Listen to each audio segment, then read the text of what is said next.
Welcome to Ogbaska TV channel. And the doorbell rings. I think it's our parents, but it's a bunch of police at the door. They tell me this is, what they arrested me for. My first reaction was shock. It was difficult, especially seeing, not even just for me, because if it was a situation where it was just me, I think it would have been easier to handle. But seeing my parents in that situation as well was a lot. What are your thoughts on your parents' conviction? It's sad. It's been really hard to really wrap my head around it. Do you understand the conviction and why they were found guilty? I understand the conviction. Personally, I disagree with it. However, that's from a very biased perspective as their daughter, and I would obviously always back my parents. However, the law has taken its course, and we just have to now move forward as a family. Apart from the case and the trial, I'm also having dialysis. What's the name of the condition that you have? Okay, it's called nephrotic syndrome, FSGS. Basically, my kidneys are like small and they have like loads of big holes in it. Either I stay on dialysis for the rest of my life or I get a transplant. These are my two options. Was it not possible to get a donor from within your family? I had the APOL1 gene.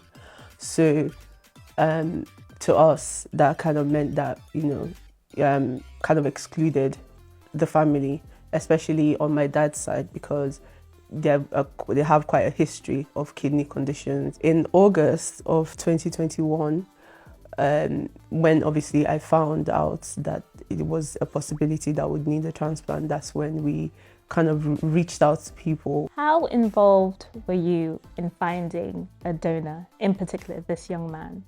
I wasn't involved at all. It was mostly my family that handled everything to do with my medical side. Were you aware that your parents were trying to bring someone from Nigeria to the UK? I mean, I was aware that someone did come forward. I had just come over to the UK, I believe, with my uncle. My mom and I wanted to thank him for that, and the picture was basically for memories. It was mentioned in court that this man was portrayed as your cousin. Did you know that was the case?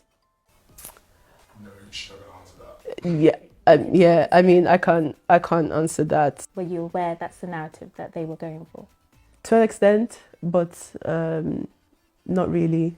I didn't really know anything leading up to it. There were some texts between you and your parents, and they offered a couple of people, or they showed you a couple of people who could be donors. Was that not some sort of involvement from your side? They just wanted me to see the progress that they had made. Have you been able to find someone else?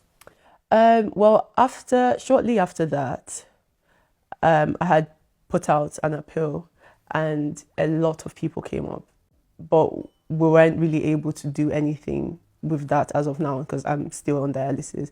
What's sort of been your lesson from all this?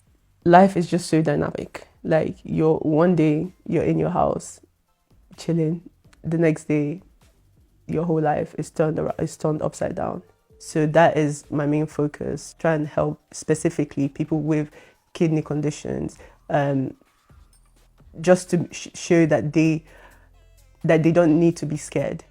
Obviously there's the support of my siblings and obviously my parents' siblings as well.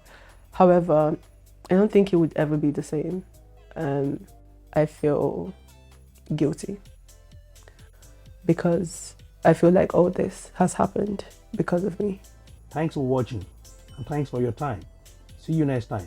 Bye.